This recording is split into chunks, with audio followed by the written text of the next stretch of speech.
Okay, all right. If you could do the pan. Mhm. It's hard to not look at him. Who, Scott, the other Scott. Okay. Scott too. All right, One more time, okay. and then I'll say action, and that's when we can start. Okay. Okay. Where I am. It's okay. Ugh. Okay, action. Diana, can you just give me your opinion of Wallace? I mean, from a standpoint of her fashion, things you might have liked about her. She did have incredible fashion. She had amazing taste, and was fearless in her quest of that unique taste and style for her time. I think she was deprived of that as a child, and very happy to acquire it when she could. Her jewelry was amazing, and just it was. I thought she had great taste. Unfortunate hairdo, but great taste. Perfect, okay. We'll start now with just a question about, we're just going to talk about the Warfields, and how I'm going to ask you is, and again, I'm going to ask questions, but you're really not going to hear my voice. Okay, say. okay. So just feel free to Just say, throw anything okay. out. There's no right or wrong, because we'll hit a bunch of them. Okay. Diana, tell me, what was it like growing up as a Warfield? I mean, I guess you must have been hit with a lot of the history and all that sort of thing. You know, it was all I knew. It was all I knew, and I loved it. We lived, you know, you couldn't create the comfort and the protectiveness of living on a dairy farm. And that's, you know, in a beautiful dairy farm, in a beautiful house. Mhm. So those were the positive sides of it. And, you know, I just took it for granted. I was a Warfield, you know, you were a Watkins. It was all I knew. I didn't know there was any difference or anything special about it. You know, I feel very lucky to have had the childhood that I had with, you know, horses and cows and ponies and more horses, more cows, and more ponies. Okay. Can you recount the story? And Diana, when I do this, your father always would tell me the story tongue-in-cheek, you know, about Wallace asking for the family history. And he says, you know, your grandfather said to her, or wrote back to her, if you would behave like a lady, you wouldn't have to prove your family history. Do you remember that story?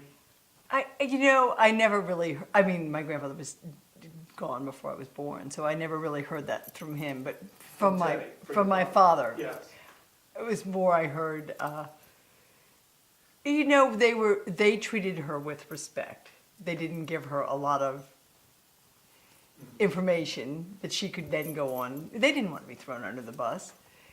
Or they already were, the guilt by association. But he just said she was, you know, the quote that he always said to me was, if you don't have anything so nice to say about someone, say they were a great dancer. And she was a great dancer. That was all. That was the only history that Dad would ever say about her. I don't think that he ever really knew her, per se, or even her mother or any of her family. He did tell me he once danced with her. He did at the hunt ball. Yes. Yeah, yeah. Could you say that? Could you say it on camera? My father danced with her at the hunt ball. Dad did dance with her at the hunt ball, and he had very fond memories of that. It was, you know, a unique and wonderful situation for him. But he didn't have anything, neither negative or uber positive, to say about it. As far as, let's talk about the Warfield clan a little bit, and I'll just feed you some things. You could just say, well, you know, in Maryland, all the old families are related. I can't say that, Scott. Okay. I just can't, that's just not me. How about this? Can we say this? Here's a funny little line. This is your style. Okay? All right? And we can say something like this, like in Maryland, you have to be careful about what you say about another person you may be related to. Exactly, I would say that. Yeah. Okay. So the line is, in Maryland, you have to be very careful about what you say, because you may, about anybody, because you may be related to them. And that was often the case with me. Say that again. I'm sorry. Because I was, okay. In Maryland, you have to be very careful with what you say about anybody, because you could be related to them, and you often are. So. Very good. Let's see. Do you know much about Governor Warfield? No. A little bit. What do you mean? Just tell me anything you know about Governor Warfield. he was I know he founded the Daily Record. he was multi-talented. I mean, he was Yes. a dentist. He founded the Daily Record, Fidelity Deposit Company, Yes. and governor from 1904 to 1908. Meanwhile, running a very, very large, successful dairy farm, among other things. They had a huge canning company out there. So he was, and he had a legacy that he supported out there. It was amazing. It was a huge, huge operation when you look back on it nowadays. It was a major corporation with a lot of dependents. Is that getting clear to you? Okay. Give me your thought about Wallace Warfield now, about her life and what you thought when you were talking earlier about. Well, as I said to you, I think there's something so tragically sad about it. I think when she started dating or seeing, what was he, the prince? That she envisioned this sort of fun, chic step into a different life that she hadn't really known, had always aspired to. And then I think it spiraled out of her control. I think she just lost control, and she was very much a control freak. She lost control of what would then happen to her. I think that she, her end goal was lost in the abdication. She didn't want the abdication, I don't think. I think she just wanted a wonderful life with someone she thought she loved. I'm gonna stop you real quick. Could you just pull your sweater so it's hiding? Oh, yeah. Okay. And how were those shots looking though? They were fine, right? Yeah, they were. You know what? I can show you how to edit that mic out. If you pick up that line again where you said, what was he, the prince, but give me that same general thought again. Of just, you don't have to remember word for word, just, I'm gonna ask you the question again, this time you just say the prince. Okay. Okay. So, Diana, what in your opinion, in the end all, what did you think of Wallace and her life at the end? She was tragically sad. She wanted to have a sophisticated, chic life with the prince, and with the abdication, it spiraled out of control. She could no longer have the obscurity and the fun that they had. They were having fun until the abdication. I think they were having fun. They were in love, or appeared to be in love, and I don't think had thought through the end game of what was going to happen as nowadays people do. I mean, I think she just wanted a certain lifestyle that she felt was denied her as a child, and she was going to get it come hell or high water.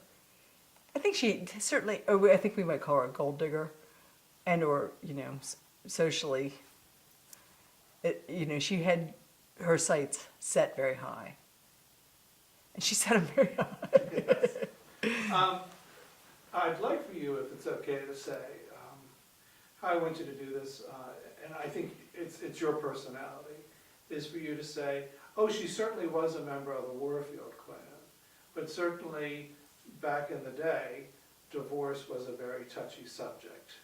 And because she was born as a Warfield. I mean, clearly she was a Warfield. But with her parents' divorce, her circumstances changed significantly. Excuse me, let me correct you. Her parents did not divorce. Her father died.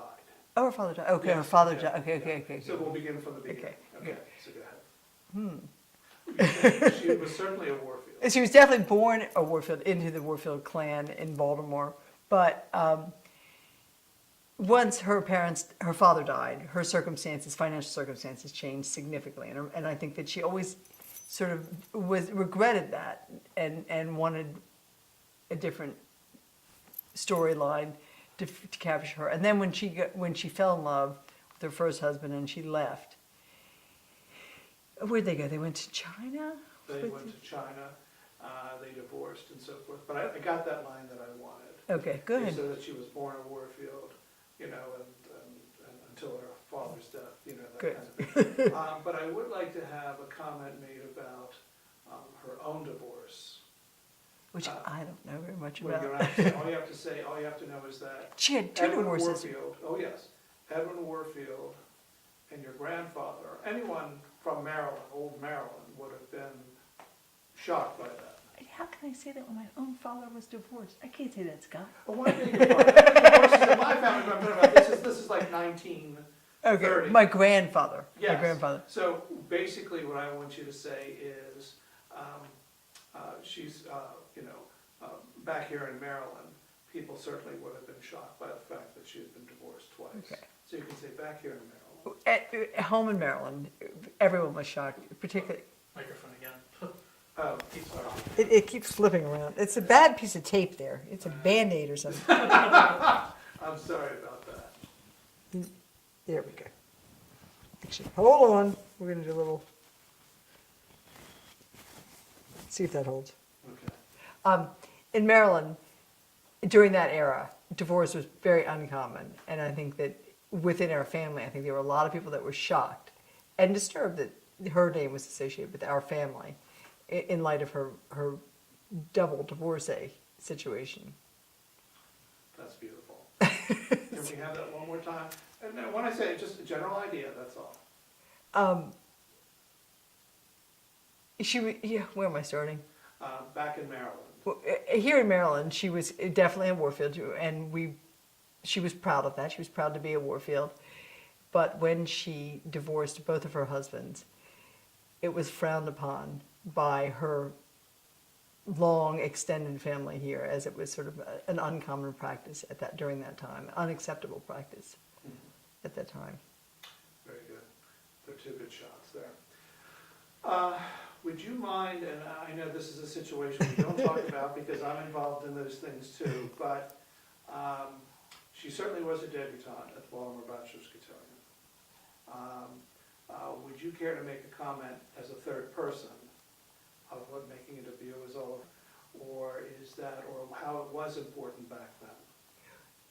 She was okay. If we're going to do this once. She was presented. She was presented at the Bachelor's Cotillion debutante party in Baltimore. And I don't know what year it was, as my daughter was. But in her era, it had significant meaning.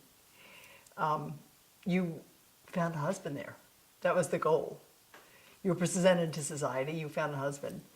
I mean, it's still very much a tradition within Baltimore, but it's, and was very important during her era. I would say it's less so now, but nonetheless, a tradition still upheld by many people in Baltimore. I think that's good. What's going to happen with that, so you know? I hope you, No. On the floor. It's going to be like little clips where there'll be a picture of her in her debut, costume, or her gown rather, and I won't be, it'll be very third person. It's not going to be I was a debutante. Don't worry about it. I know you're not like that. I was thinking when I was a debutante, there were about 5 debutantes, and we wore Mexican wedding dresses. So it was sort of, it was at the Belvedere, but it wasn't, and now it's anybody who's willing to pay for it. No, I know. Yeah. So I think we've got just about everything that we needed. Let's just talk again about, and begging your pardon, just about Governor Warfield again. Just a smoothing of, well, Scott, he was not only governor of Maryland, he was a farmer, he was an industrialist, he founded a newspaper, that kind of thing. We're just trying to, and what we'll do is we'll get her on camera saying that, but then also we could possibly use it as a VO when we have a still of her Warfield, okay? And then we can then come to this lovely image here and go from there. So could you just give me a general idea in a nutshell, Governor Warfield, as we listed? His number one passion was farming. So he was very proud of the land at Oakdale. He had a dairy farm, a canning factory, started a newspaper, was a dentist, and governor of the state of Maryland. So very much a politician as well. Very good. And I think that's really got it all. God, that takes a lot to set up for you, Scott, to do. Hopefully what will come down to like 2 lines. Well, you know what? I just Let me tell you this story. real not quick. comfortable talking about myself. Okay, let's go to right. Did you read Hugo's book yet? I did. You have it? I haven't read it. Clinton read it. Okay. He said Clinton read it. He should be sitting right He here. mentions you in the book. Oh. And it's a lovely, mention, he talks to you, talks about, your vision of what the Warfields, how they reacted. Apparently his friend was Christine Carter, this woman who did a documentary some years ago. Oh, yeah, I have that document under lock and key. Yeah. Okay, Yeah. so he saw that, he just mentioned, what you had said.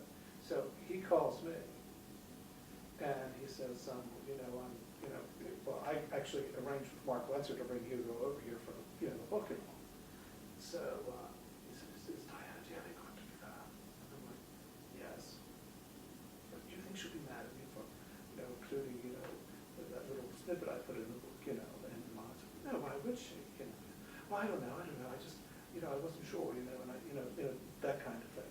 Because apparently Christine Carter had said to him that you also had like a little picture of Wallace Warfield in your house or something, and he mentioned that, and it's a cute little line. You'll get a I'll have to find it. yeah, you'll get a kick out of it. So anyway, I said, well, I don't think she's going to be upset about it. She's a lovely girl. She's a very pretty girl, and I don't mean to embarrass you, but I was just, and so the whole time, I started teasing him before his trip, and I said to him,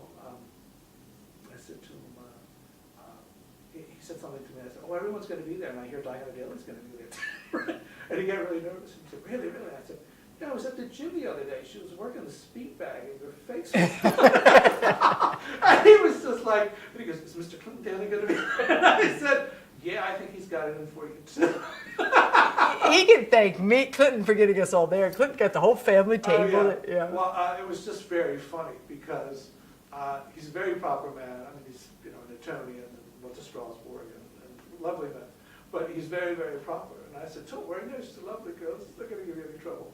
And I told, do you know, I love him, Fritz, Bill Fritz. Oh, yeah. Well, Bill Fritz, I ran into him, Sally. I was sitting at their table. And Bill found I was doing some film work and all. And he had invited me over to his house to look at his book. He wrote a book about. I know. Clinton's read that too. Yes, okay. You write a book, Clinton will read it. So, getting back to you, there are some people that are like, there's this one fellow, Mark Gelding, who's very fey, and very much into the Duchess of Windsor and follows everything that she does. It's scary, And I was joking with Bill Fritz about this story, and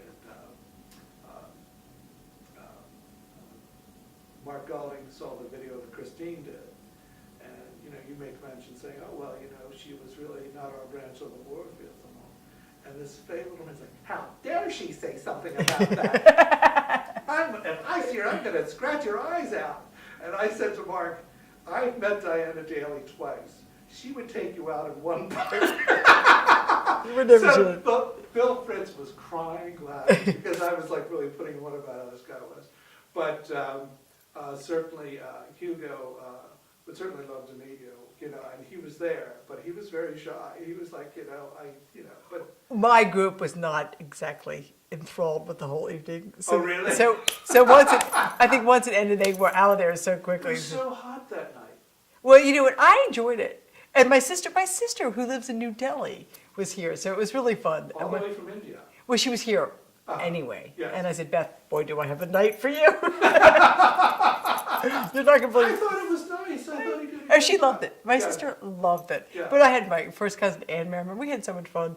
But Yeah. I had another friend who I always thought was sort of interested to come, and she said, that was the worst night of my life. I said, it's because you aren't a Warfield. I said, if you were Warfield, you would have had fun. So anyway, but it's a cute story, and what I'd love to do is somehow next time when you meet, just you give them like a stern look. I know, really. Or maybe I'll bring a painted picture, or, tape a picture to a box. Right. A bag.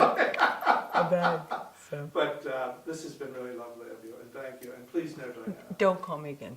I won't. I Yeah. promise. This is it. One time. Well, I'm doing a movie next week. It's No. not about the Warfields. Have you seen W.E.? No, I have not. Have you? No, I read a review. Okay. The review was awful. Yeah, I'm going to go over here, I think. And you can turn that thing Yes. off, Scott. I think we're done, right? Yes. Okay.